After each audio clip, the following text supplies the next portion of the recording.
Bonjour, aujourd'hui on va regarder le bon vieux cercle des familles, cercle trigonométrique par exemple, x2 plus y2 égale 1, mais on va le regarder sous un angle arithmétique.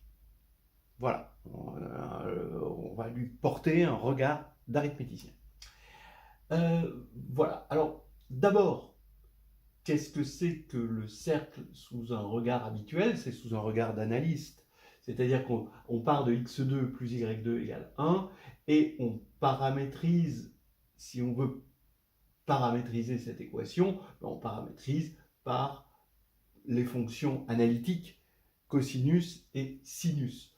Oui, alors ça c'est bien, ça marche bien, c'est finalement l'emblème de la trigonométrie, cette équivalence. Mais la θ appartient ici à R. Et on est vraiment dans du réel. Essayez de définir une fonction cosinus et sinus en caractéristique P, bon, c'est terminé. Ou même si vous êtes sur Q, bah oui, mais vous allez, comme Q n'est pas complet, bah, vous allez sortir de Q en définissant ça. Donc voilà le problème qu'aura un arithméticien face à cette paramétrisation. Alors, est-ce qu'il y a un plan B? Oui, on peut sortir le parachute ventral et faire la chose suivante. On a le cercle ici, commençons par faire les choses sur R et regardons une autre interprétation, mais tout en restant réel. Là, quand on a ici paramétré notre point du cercle M par un angle θ, on sait que ici, on a θ sur 2, voilà, et donc ici, quand on prolonge cette droite, alors ici j'appelle oméga l'ouest, c'est-à-dire le point moins 1, 0, alors la droite oméga M coupe cette droite c'est la droite d'équation x égale 1, en un point que je vais appeler 1 et 2t. Son ordonnée, je vais l'appeler 2t. Et on voit bien que quand M va parcourir le cercle, t va parcourir tout R, avec en plus, on peut rajouter l'infini, t va prendre la valeur infinie, on rajoute ça artificiellement, quand M s'identifie à oméga, c'est-à-dire quand on va avoir une tangente ici, M et oméga deviennent un point double. Voilà, là on va avoir une parallèle et on peut imaginer que t égale l'infini. Voilà, alors qu'est-ce qu'on a ici? Ici on n'a que la tangente de θ sur 2, c'est 2t, c'est pour ça que je l'ai appelé 2t, sur le diamètre qui est égal à 2. Donc cosinus θ c'est 1 moins t2 sur 1 plus t2. Et sinus θ, c'est 2t sur 1 plus t2. Voilà.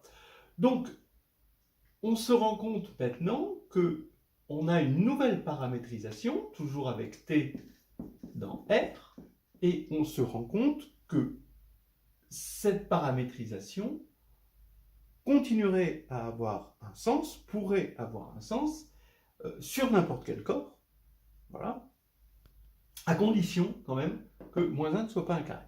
Voilà.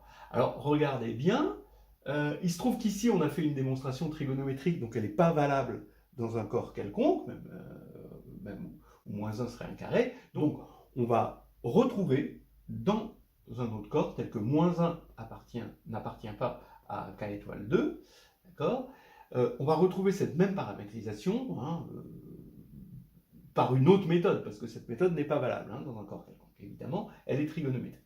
Alors allons-y, on va montrer que x2 plus y2 égale 1, si et seulement si x est égal à 1 moins t2 sur 1 plus t2 et y égale 2t sur 1 plus t2. Alors ici, dans ce sens-là, c'est très facile, on vérifie, il suffit d'élever au carré, etc. Bon, voilà. On voit d'ailleurs qu'on n'est quand même pas loin, dans le cadre on fait vraiment de l'arithmétique parce qu'on touche à l'équation de Fermat, grand x2 plus grand y2 égale z2. avec le 1 moins t2 carré plus 2t le tout au carré est égal à 1 plus t2 le tout carré. Hein, donc c'est une solution de l'équation de Fermat. Donc vous voyez, on est vraiment en train de faire de la belle arithmétique qui s'aligne avec toute l'histoire de l'arithmétique. Donc dans ce sens-là, ça va. Maintenant, il faut aller dans ce sens-là. Donc comment je vais faire?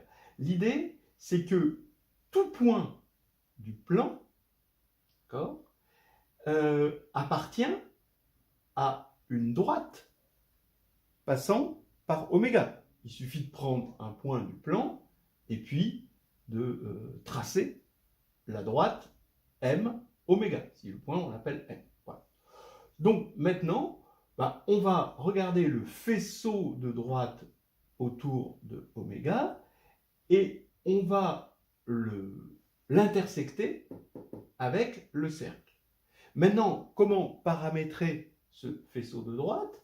On va le paramétrer grâce à cette droite, parce que, sauf pour la droite qui est parallèle comme ceci, où on pourra prendre t égale l'infini, pour toutes les autres droites, elles coupent en un point, et que, donc ça c'est la droite x égale 1, et donc le point, on peut l'appeler 1, 2t.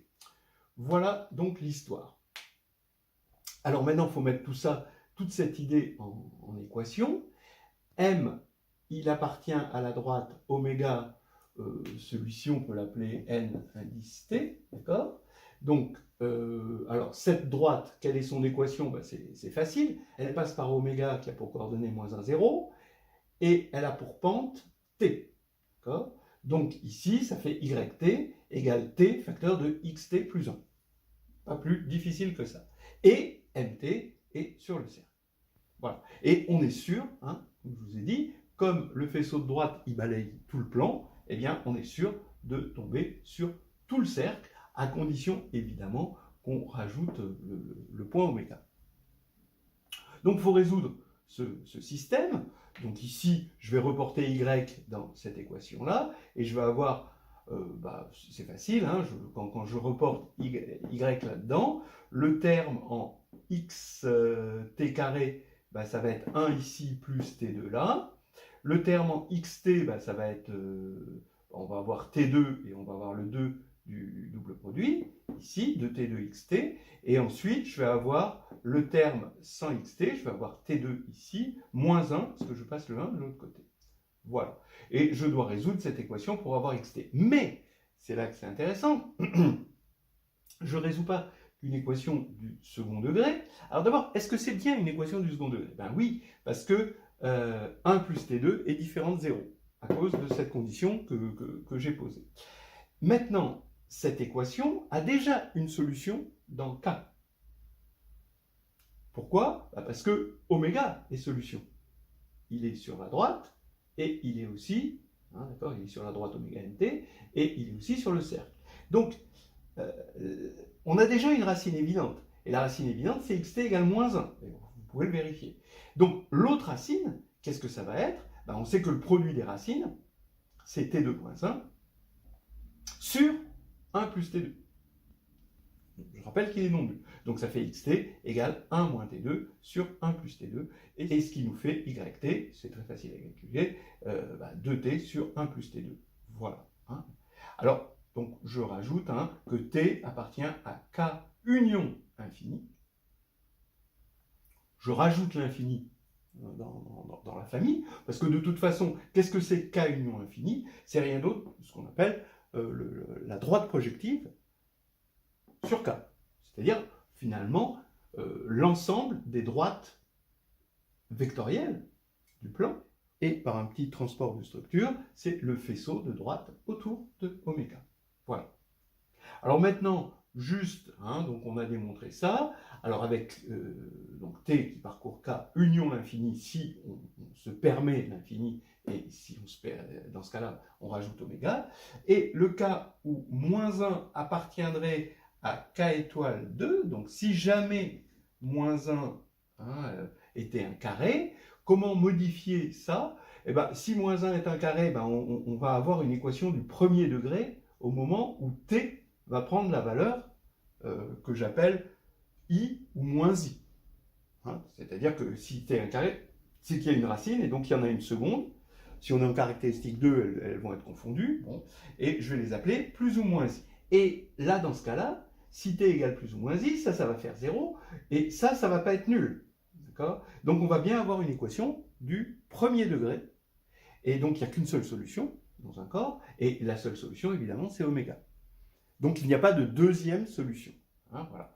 Donc ce qui fait que quand on est dans le cas où moins 1 n'appartient pas à k étoile 2, il suffit d'enlever à la paramétrisation ces valeurs plus ou moins i.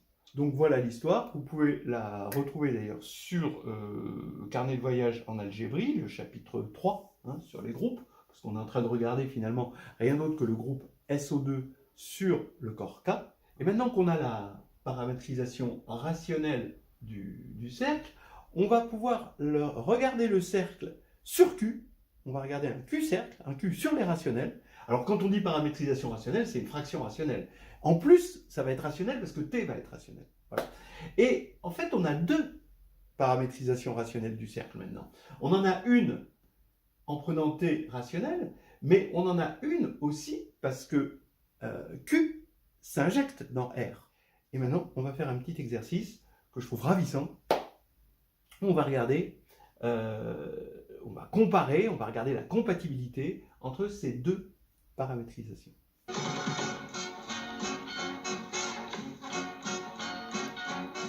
Voilà, alors c'était un long préambule sur la paramétrisation rationnelle du cercle, mais c'était peut-être nécessaire pour motiver l'exercice qui vient. Et bon, j'espère que vous l'apprécierez. Vous avez ici maintenant deux paramétrisations rationnelles du cercle. D'abord, vous avez Q qui s'envoie sur S1 et qui a R rationnel associé exponentielle de 2i pi r, c'est-à-dire bon, les coordonnées, hein, cosinus et sinus. Donc ça va vous donner son image, ça va être on pourrait l'appeler un cercle rationnel. D'ailleurs, vous voyez que c'est un morphisme, hein, pour la loi plus et là pour la multiplication, et que en fait ça passe au quotient. En fait, c'est Q sur Z, hein, c'est le cercle rationnel. Hein, d'accord? Donc on voit le cercle rationnel comme ça, Q sur Z.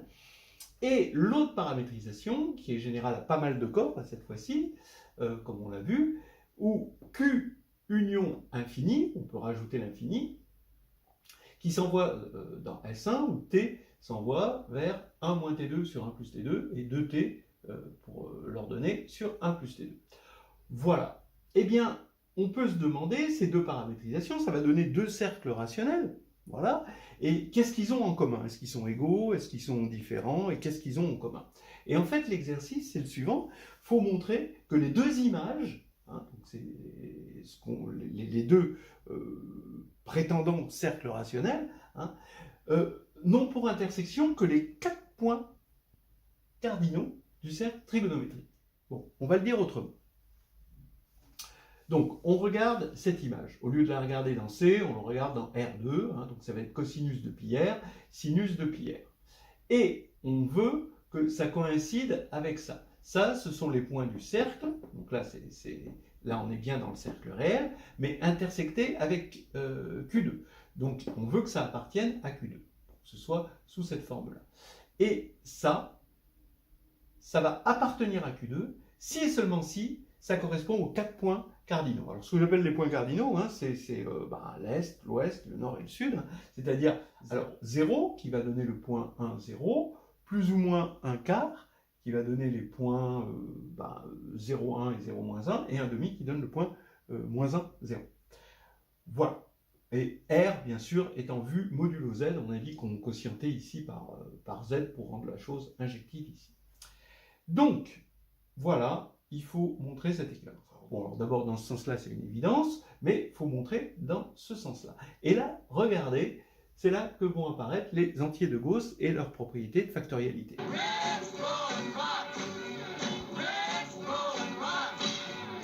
Alors, on sait que on a un anneau, Z de I, des entiers de Gauss, et normalement, en M1, je dirais même au premier semestre de M1, on devrait terminer le premier semestre en sachant parfaitement que cet anneau Z de I est factoriel. Voilà. Donc il possède d'évaluation. Hein, voilà. Alors, mettons R sous la forme P sur Q, d'accord, de sorte à ce que Z soit égal à exponentielle de 2i pi P sur Q, et on impose maintenant que les coordonnées ici appartiennent à Q2, donc que ça appartienne à Q de I. Voilà, ce petit z doit appartenir à Q de I. C'est ça la condition. Maintenant, je vais multiplier Q de I, d'accord? Ce sont des éléments qui sont de la forme A plus BI avec A et B dans Q. Donc je peux multiplier par un K dans N étoiles, tel que K fois petit z, que je vais appeler grand Z, appartient à Z de I. Comme ça, je me ramène aux entiers de Gauss. Maintenant, je vais mettre à la puissance petit q. Z puissance q, eh bien, c'est K puissance q fois petit z puissance q. Mais Z puissance q, c'est exponentielle de 2i pi p. Donc c'est 1. Donc ici, ça fait zq égale K puissance q. Bon. Ben, dans un anneau factoriel, on sait résoudre cette équation. Voilà, je vais vous le montrer. C'est très général aux anneaux factoriels. Regardez, on est dans z de i qui est factoriel. Prenons P. Bon, peut-être que P, c'est mal choisi. On va dire L. Parce que P, c'était déjà là. Voilà. L, un premier de z de i. D'accord? Donc, soit L premier de z de i. On les connaît, les premiers. Bon, ça, c'est pas grave. Et, eh bien, la valuation, la L-valuation, d'accord, ça veut dire la puissance de L dans la décomposition de Z puissance Q, la L-valuation de Z puissance Q est forcément égale à la L-valuation de K puissance Q, puisque ils sont égaux. Bon. Mais la L-valuation de Z puissance Q, c'est Q fois la L-valuation de Z, et pareil, hein, ici on va avoir Q fois la L-valuation de K. Donc on peut simplifier par Q, ce qui va faire que la L-valuation de grand Z est égale à L-valuation de petit k. Mais ça veut dire quoi? Quand deux éléments ont même L-valuation pour tout L premier, ça veut dire qu'ils sont égaux, mais attention, aux inversibles près. Mais les inversibles de Z de I, ça aussi c'est bien connu, hein, ce sont les éléments de Z de I qui sont de module 1, et c'est 1, I, moins 1, moins I. Voilà. Donc on sait que c'est euclidien, donc il y a toute une chose qu'il faut, toute une culture qu'il faut connaître sur Z de I qui aboutissent à la factorialité, et aussi avec la norme, qui utilise la norme, le stasme, finalement, qui donne ceci. Et voilà, maintenant ça y est, c'est terminé. On a Z qui est égal à K fois soit 1, soit I, soit moins 1, soit moins I. C'est-à-dire que petit z est égal soit à 1, soit à I, soit moins 1, soit moins I. Ce qui veut dire que notre point, c'était un point cardinal du cercle. Et voilà une preuve que je trouve absolument magnifique.